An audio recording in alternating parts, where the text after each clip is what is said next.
Bonjour et bienvenue une fois de plus. Donc aujourd'hui, nous allons parler de ton héritage. Donc, nous allons parler de ce que Dieu a préparé pour toi. Donc, frères et sœurs, que diriez-vous si je vous disais que chacun de nous ici a un héritage extraordinaire, déjà réservé, déjà signé, déjà scellé par Dieu lui-même?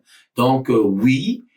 Tu n'es pas n'importe qui, tu n'es pas le fruit du hasard ni une erreur du destin, tu es un héritier du royaume de Dieu. Mais très souvent, beaucoup d'enfants de Dieu vivent comme des mendiants spirituels, oubliant qu'ils sont les fils et les filles d'un roi. Donc aujourd'hui, le Seigneur veut te rappeler ce qui t'appartient. Alors, dans ton héritage, premièrement, disons que ton héritage vient de Dieu, pas des hommes. Donc, selon Éphésiens 11:1, en lui, nous avons été faits héritiers, ayant été prédestinés selon le plan de celui qui opère toutes choses d'après le conseil de sa volonté. Donc, ton héritage ne dépend pas de ta famille terrestre, ni de ton passé, ni de tes moyens. Il dépend d'un Dieu qui ne ment jamais.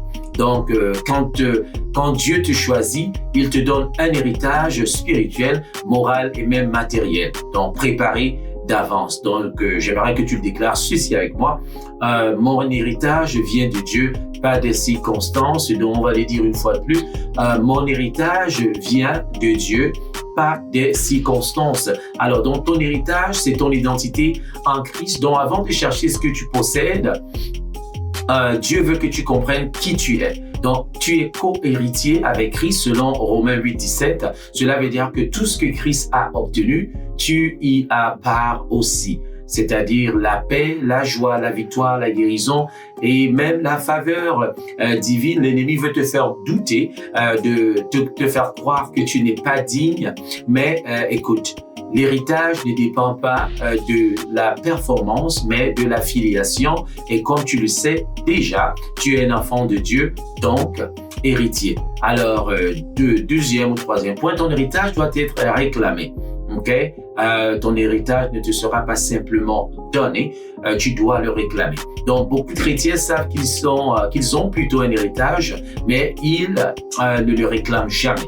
Comme Israël qui avait la terre promise, tu dois te lever et la posséder. Donc, selon Josué 1:3 qui nous dit « Tout lieu que foulera la plante de votre pied, je vous le donne ».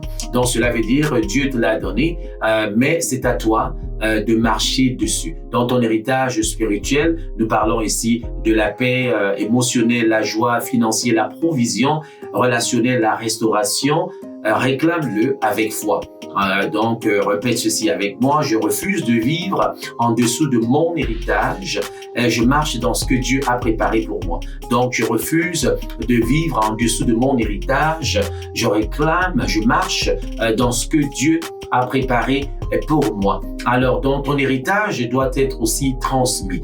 Donc, un héritage n'a de sens que s'il se transmet. Donc, ce que Dieu t'a donné, ce n'est pas juste pour toi, c'est pour ta génération. Ton témoignage, ta foi, tes bénédictions doivent impacter plutôt les autres. Donc, selon Proverbe 12:22, la Bible nous dit « L'homme de bien laisse un héritage aux enfants de ses enfants ». Donc, je vais le répéter, Proverbe 13:22, « L'homme de bien laisse un héritage aux enfants de ses enfants ». Donc, Dieu t'a béni pour que tu deviennes une bénédiction. Donc, lève-toi, mon frère, lève-toi, ma sœur, comme un canal de transmission divine. Pour conclure, frère, sœur, ton héritage est grand. Il est céleste, éternel et il commence dès maintenant.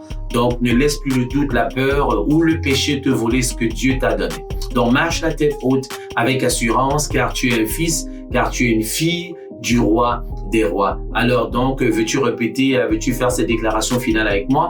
Je suis héritière du royaume, je possède ce que Dieu a promis et je laisserai un héritage de foi, de puissance et d'amour à ma génération. Je vais le répéter, je suis héritier ou héritière du royaume, je possède ce que Dieu a promis et je laisserai un héritage de foi, de puissance et d'amour à ma génération au nom de Jésus. Amen.